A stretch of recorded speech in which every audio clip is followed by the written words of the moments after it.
The courtroom felt colder than any winter I had ever lived through. Not because of the temperature, but because of the way the silence pressed against my chest, squeezing the air out of my lungs. People sat in long wooden benches, whispers fading the moment the judge entered. I sat alone at the front, my hands tightly wrapped around the thin straps of my worn-out handbag, the same one I had used for years because replacing it always felt unnecessary. Today, though, it felt like the last thing grounding me to the world I knew. I could feel eyes on me, pity from some, curiosity from others, but none of it mattered. All I could see was my son standing across the room, stiff, cold, and distant, like a stranger who happened to share my features.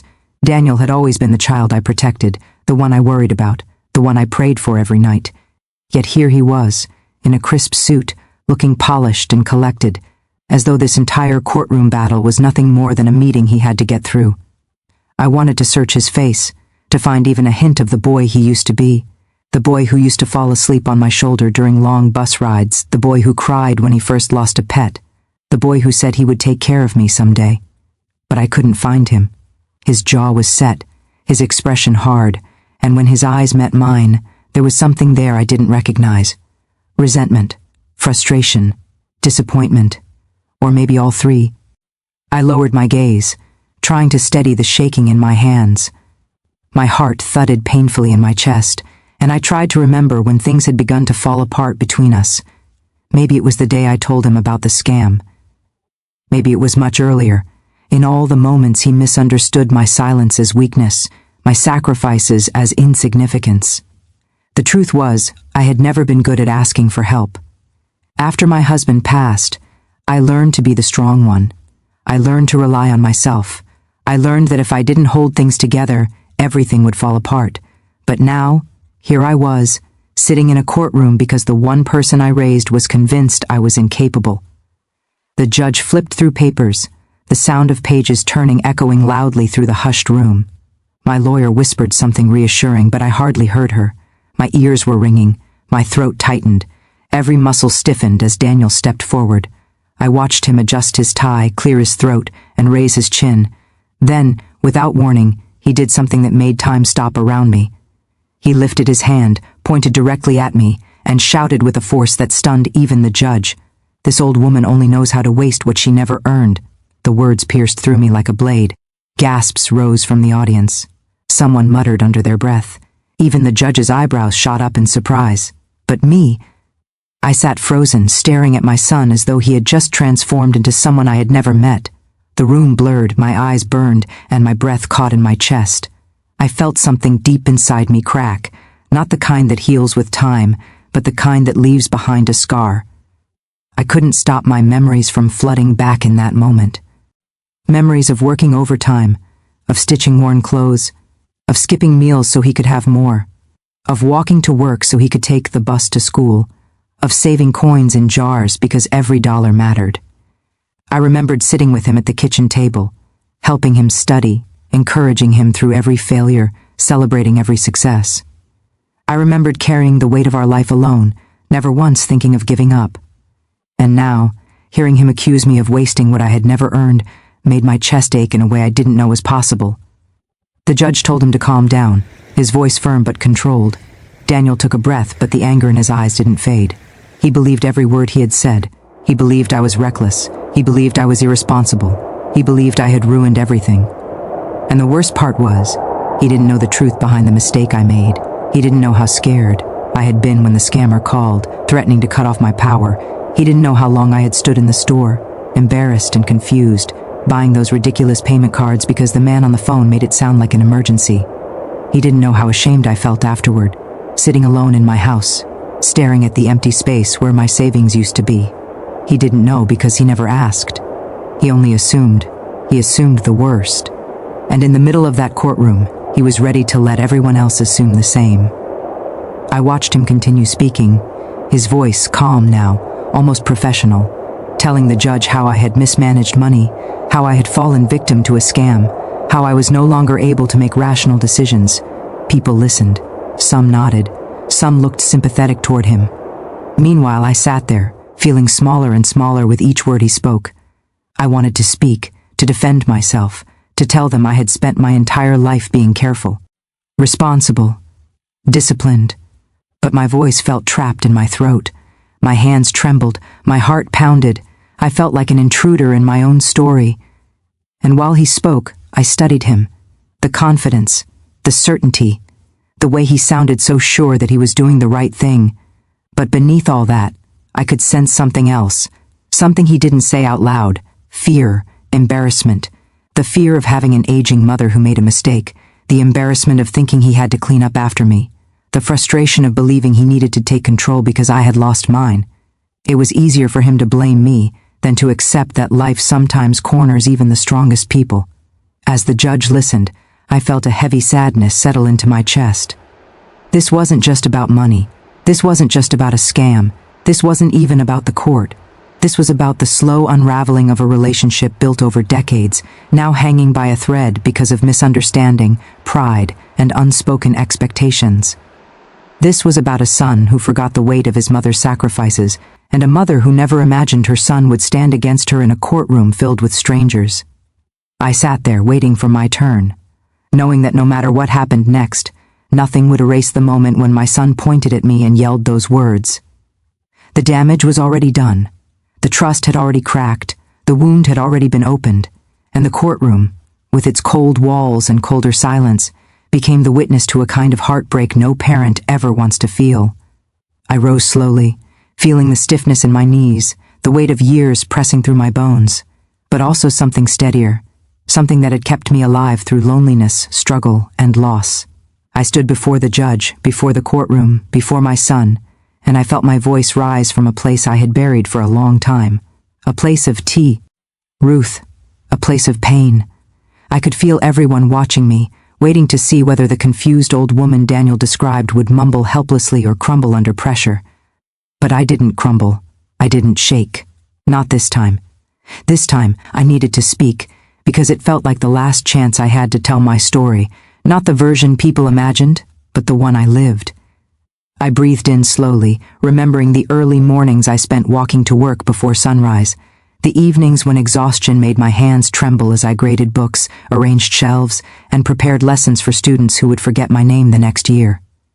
I remembered holding Daniel's tiny hand as he took his first steps, how proud I felt even when he stumbled. I remembered standing at school meetings, pretending everything was fine when bills were overdue, when my health faltered, when my heart felt like it was carrying more than its share. Yet through all of it, I stood strong because I had someone waiting for me at home, someone who made every sacrifice worthwhile, someone I believed would one day understand. I explained to the courtroom how carefully I had saved over the years, how every choice I made was born from necessity, not negligence, how my frugal living wasn't a sign of incompetence but survival. I described the phone scam in detail, not to justify it, but to show that it was fear, not foolishness, that had cornered me. I remembered my voice shaking when I told the man I didn't understand some of the instructions. I remembered how he grew impatient, how he threatened disconnection, how he made it sound like I had already failed.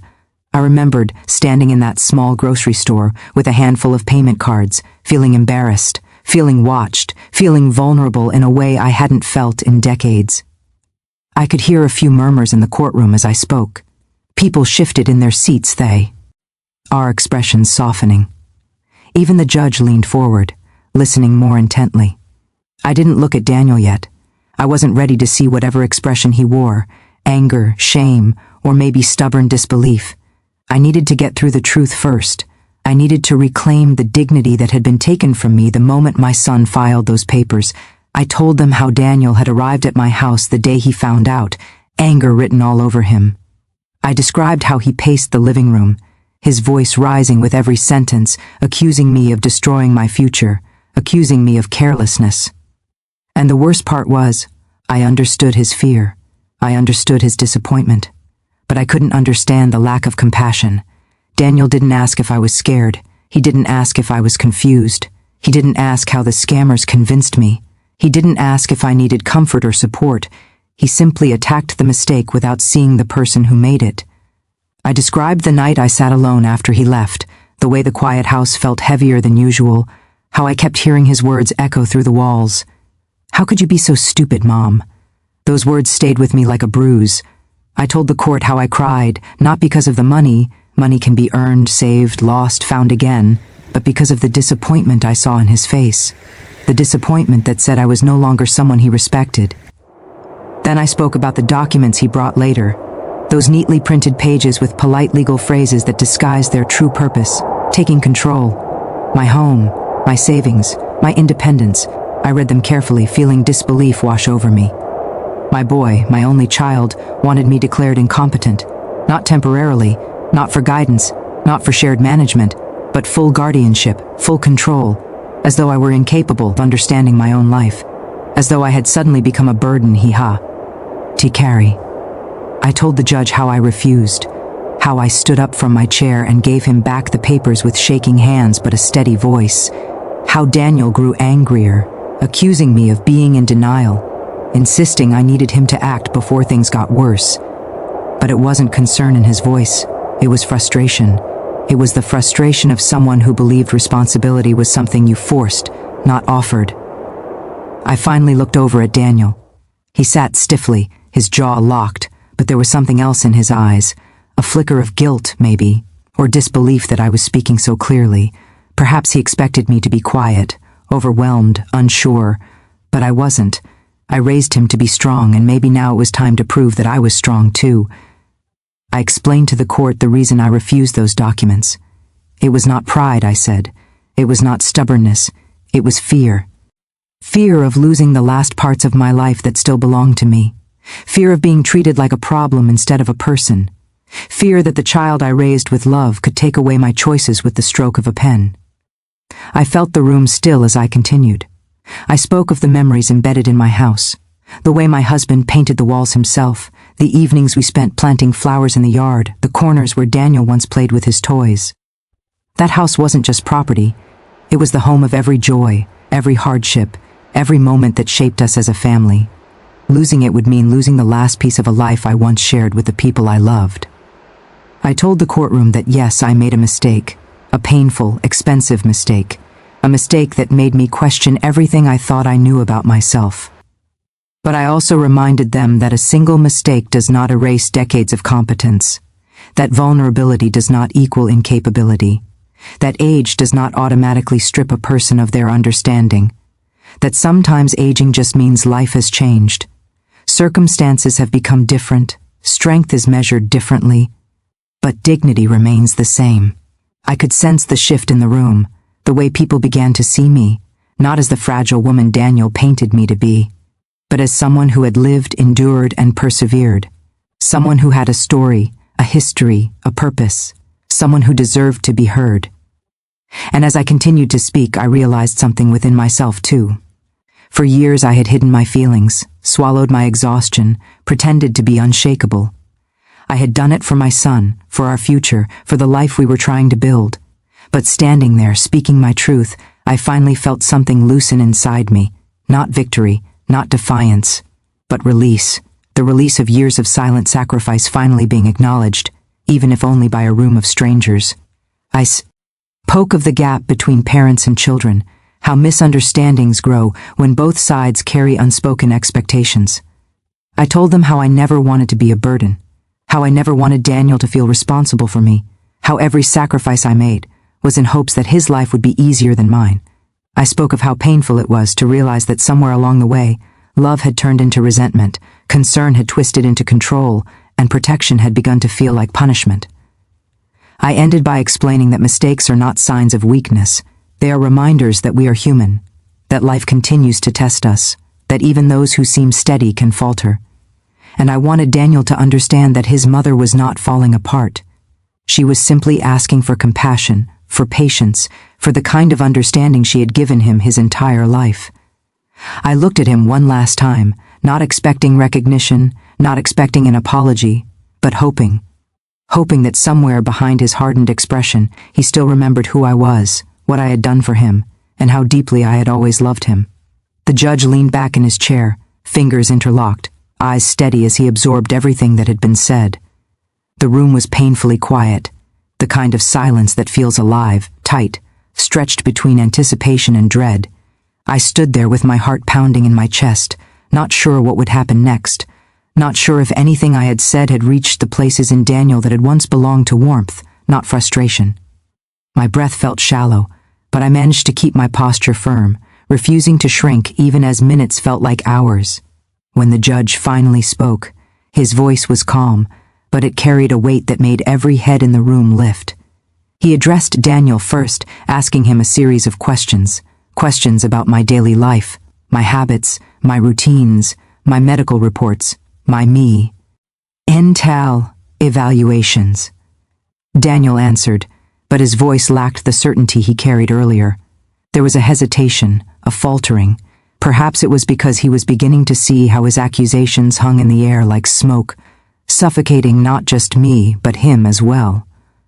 Perhaps he hadn't expected the judge to look so deeply into his motivations. The judge then asked me more questions, clear and direct. I answered each one calmly, firmly, letting my lived experience guide each word. I described how I handled my bills, how I scheduled my appointments, how I managed my home, nothing extravagant, nothing complicated, but things I had done consistently and without fail. I could feel myself growing stronger with every answer, as though reclaiming more than just my dignity, reclaiming the truth about who I was. After a long pause, the judge reached his conclusion. His voice was steady, neither cruel nor sympathetic, simply fair in a way that made the truth unmistakable. He stated that I was competent, mentally sound, capable of managing my own life, and most importantly, that no legal guardianship was necessary. He emphasized that a single mistake, especially one caused by manipulation and fear, was not grounds for stripping someone of their independence. As he spoke, I watched Daniel's shoulders fall, the tension draining from his face. Not anger, something heavier, something softer, guilt, maybe, or realization, or both. But the judge wasn't finished. He looked at Daniel, his eyes sharp but not unkind, and told him something that made the entire room shift. He spoke of respect, of understanding the aging process, of patience and compassion. He reminded him that parents spend years holding their children's hands through every fear and every failure, and that when life begins to change for those parents, children must learn to hold their hands with the same tenderness. Daniel swallowed. Ed hard, his throat visibly tightening, and for the first time since the hearing began, he couldn't bring himself to look at me. The judge dismissed the case, the sound of his gavel echoing like a final statement, a quiet closing of a painful chapter. People started gathering their belongings, conversations rose in low murmurs, but I remained still. My knees felt weak again, the adrenaline that carried me through my testimony slowly fading. I lowered myself back into my seat, breathing deeply, trying to process everything that had just happened. My lawyer placed a gentle hand on my arm and whispered that I had done well, exceptionally well, but her voice felt distant, like it was coming from the other side of a fog. All I could think about was Daniel, standing across the room, motionless. He watched people leaving, watched the judge gather his papers, watched me, but didn't move, didn't speak, didn't even blink. When the courtroom cleared, I gathered my handbag and stood up, unsure if I should approach him or walk past him.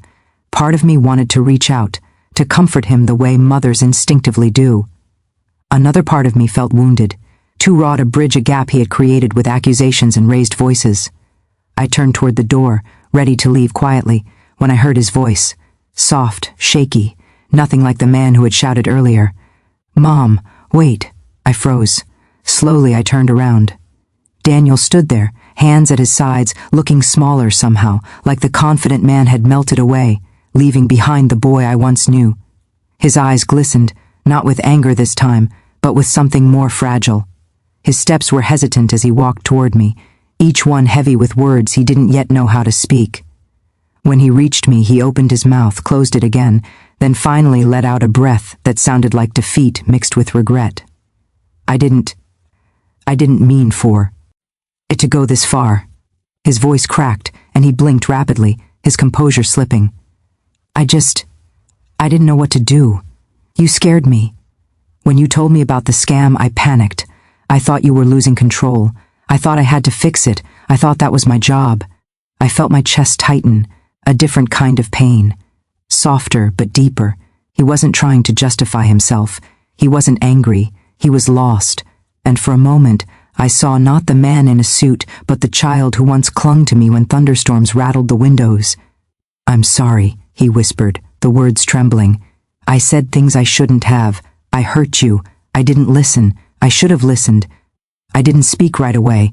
The hurt inside me was still fresh, still stinging, but I could see the sincerity in his eyes, see how raw he looked. My silence made him swallow hard, as if he feared I wouldn't forgive him. He stepped closer, voice barely audible. "I don't want to lose you. I don't want you to think I don't care. I was scared. I'm still scared. But I shouldn't have tried to control you. I should have supported you." His words softened something inside me, something I didn't realize I had been holding so tightly. He lowered his head, as though waiting for judgment. The same son who stood tall and certain before the judge now stood fragile before his mother. Without overthinking, I reached out and gently touched his arm. He lifted his head quickly, his eyes searching mine for permission to feel relieved. His breath hitched, and before I knew it, he wrapped his arms around me, not forcefully, not urgently, but with a slow, trembling embrace that carried years of unspoken love and newly understood fear. I felt his body shake slightly, and my hand instinctively smoothed his back the way it did when he was young. We stood there in the empty courtroom, two people rediscovering the fragile thread that had always held them together. The hurt wasn't gone, the wound wasn't fully healed, but something had shifted. Something had been mended, not repaired completely, but no longer broken beyond recognition. He pulled back slightly, wiping his face with the heel of his palm, embarrassed by his tears, but I didn't judge him. He looked at me with new eyes, softer eyes that finally saw me, not as a burden, not as a responsibility, but as his mother, still strong, still deserving of respect, still deserving of autonomy. Daniel took my hand gently this time, like he was afraid it might slip away if he held too tightly. Together we walked toward the exit, not speaking, not planning, just breathing, slowly, cautiously, but closer than we had been in years.